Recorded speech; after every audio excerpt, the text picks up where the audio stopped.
ಓಂ ಸಾಯಿರಾಮ್. ಮಗು, ಏನು ಯೋಚಿಸುತ್ತಿರುವೆ ಕಂದ? ಈ ಇಂದಿನ ಗಡಿಬಿಡಿಯ ಜಗತ್ತಿನಲ್ಲಿ ನೀನು ನಿನ್ನನ್ನು ಮರೆತು ಎಲ್ಲಿಗೆ ಓಡುತ್ತಿರುವೆ ಕಂದ? ಒಂದು ಕ್ಷಣ ನಿಲ್ಲು. ನಿನ್ನೊಳಗಿನ ಶಾಂತಿಯನ್ನು ಅನುಭವಿಸು. ನಿನ್ನ ಎಲ್ಲ ಒತ್ತಡಗಳನ್ನು ಬದಿಗಿಟ್ಟು ಶಾಂತನಾಗಿ ಕುಳಿತುಕೋ ಮಗು. ಒಂದು ದೀರ್ಘವಾದ ನಿಧಾನವಾದ ಉಸಿರನ್ನು ತೆಗೆದುಕೋ. ನೀನು ಇಲ್ಲಿಯವರೆಗೂ ಈ ಲೌಕಿಕ ಜಗತ್ತಿನ ಜವಾಬ್ದಾರಿಗಳನ್ನು ಹೊತ್ತು ಆಯಾಸಗೊಂಡಿರುವೆ ಕಂದ. ಅಂತೆಯೇ ನೀನು ನಾನು ನಿನ್ನೊಳಗೆ ಇರುವ ಆತ್ಮ ಎನ್ನುವ ಸತ್ಯವನ್ನು ಮರೆತಿರುವೆಯಾ? ಈಗಲಾದರೂ ನಿನ್ನ ಮನಸ್ಸನ್ನು ನನ್ನತ್ತ ಹರಿಸು ಕಂದ. ನೀನು ಬರೀ ದೇಹವಲ್ಲ, ನೀನೊಂದು ಚೈತನ್ಯಮಯ, ಶಕ್ತಿಶಾಲಿಯಾದ ಪವಿತ್ರ ಆತ್ಮವಾಗಿರುವೆ ಕಂದ. ನಾನು ನಿನ್ನ ತಂದೆ, ನಿನ್ನ ಸಾಯಿಯಪ್ಪ. ನಿನ್ನ ಪ್ರತಿ ಉಸಿರಿನಲ್ಲಿಯೂ ಬೆರೆತಿರುವೆನು. ನೀನು ಎಂದು ಎದುರಿಸುತ್ತಿರುವ ಮಾನಸಿಕ ಒತ್ತಡ, ಭಯ ಮತ್ತು ಆತಂಕಗಳಿಗೆ ಮೂಲ ಕಾರಣವೇ ನೀನು ನಿನ್ನನ್ನು ಒಂಟಿ ಎಂದು ಭಾವಿಸುತ್ತಿರುವೆ ಮತ್ತು ಸಾಮಾನ್ಯ ದೇಹವೆಂದುಕೊಂಡಿರುವೆ. ಆದರೆ ನೀನು ಒಂದು ಪವಿತ್ರ ಆತ್ಮವಾಗಿರುವೆ. ನಿನ್ನ ಆ ಆತ್ಮದ ಮೂಲವೇ ನಿನ್ನ ಸಾಯಿಯಪ್ಪ ಅಲ್ಲವೇ ಕಂದ? ಇದನ್ನು ನೀನು ಅರಿತಾಗ ನನ್ನ ಶಕ್ತಿಗಳು ನಿನ್ನನ್ನು ನೇರವಾಗಿ ತಲುಪುತ್ತವೆ. ಈಗ ನೀನು ನಿನ್ನ ಎಲ್ಲ ಆತಂಕಗಳನ್ನು ನನಗೆ ಒಪ್ಪಿಸು. ನಿನ್ನ ಕುಟುಂಬದ ಭವಿಷ್ಯದ ಬಗ್ಗೆ ನೀನು ಹಗಲು ರಾತ್ರಿ ಎನ್ನದೆ ಚಿಂತಿಸುತ್ತಿರುವೆ ಏಕೆ ಕಂದ? ಪ್ರತಿ ಬಾರಿಯೂ ನನ್ನ ಕುಟುಂಬ, ನನ್ನ ಮಕ್ಕಳು, ನನ್ನ ಜೀವನ ಎನ್ನುವೆ ಏಕೆ ಮಗು? ನಿನ್ನ ಕುಟುಂಬ ನನ್ನ ಕುಟುಂಬ ಅಲ್ಲವೇ? ನಿನ್ನ ಮಕ್ಕಳು ನನ್ನ ಮಕ್ಕಳಲ್ಲವೇ? ನಿನ್ನ ಜೀವನದಲ್ಲಿ ನನಗೆ ಯಾವ ಅಸ್ತಿತ್ವವೂ ಇಲ್ಲವೇ? ನೆನಪಿಡು, ನೀನು ಒಂಟಿಯಾಗಿ ನಿನ್ನ ಸಂಸಾರದ ಭಾರವನ್ನು ಹೊರುತ್ತಿಲ್ಲ. ನಿನ್ನ ಜೊತೆ, ನಿನ್ನ ಹೆಗಲಿಗೆ ಹೆಗಲಾಗಿ ನಾನಿದ್ದೇನೆ ಕಂದ. ನಿನ್ನ ಕುಟುಂಬದ ಭವಿಷ್ಯವನ್ನು ನಾನು ರೂಪಿಸುತ್ತೇನೆ. ಅವರ ಎಲ್ಲ ಜವಾಬ್ದಾರಿಯನ್ನು ನಾನು ಹೊರುತ್ತೇನೆ. ನೀನು ನಿನ್ನ ಕಣ್ಣ ಮುಂದೆ ಮಾತ್ರ ಅವರನ್ನು ಕಾಯುತ್ತಿರುವೆ. ಆದರೆ ನಾನು ನಿನ್ನ ಸಾಯಿಯಪ್ಪ.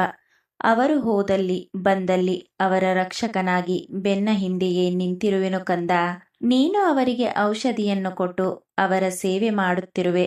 ಆದರೆ ನಾನು ಅವರನ್ನು ಒಳಗಿನಿಂದ ಆತ್ಮಸ್ಥೈರ್ಯದ ಶಕ್ತಿಯನ್ನು ನೀಡಿ ಗುಣಪಡಿಸುತ್ತಿರುವೆ.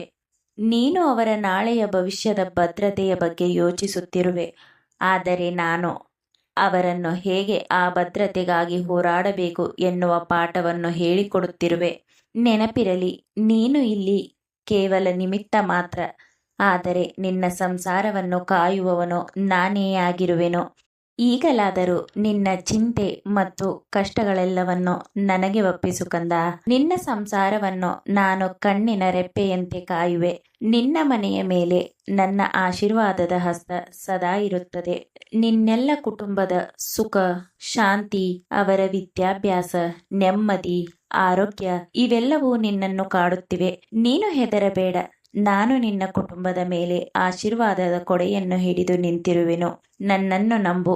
ಕೆಲವೊಮ್ಮೆ ಬದುಕಿನಲ್ಲಿ ಬರುವ ನೋವುಗಳು ಕೇವಲ ಮೋಡಗಳಿದ್ದಂತೆ.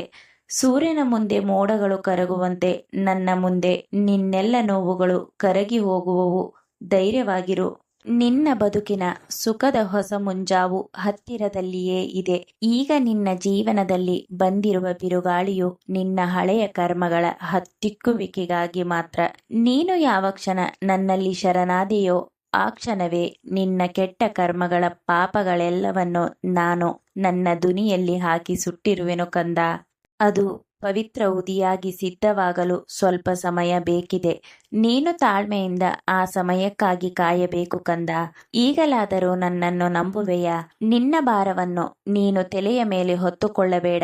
ನಿನ್ನ ಸಂಸಾರವೆಂಬ ನೌಕೆಯ ಚುಕ್ಕಾಣಿ ನನ್ನ ಕೈಯಲ್ಲಿದೆ ಕಂದ. ನಾನು ಅದನ್ನು ಸುಖದ ದಡಕ್ಕೆ ಸೇರಿಸುವೆ.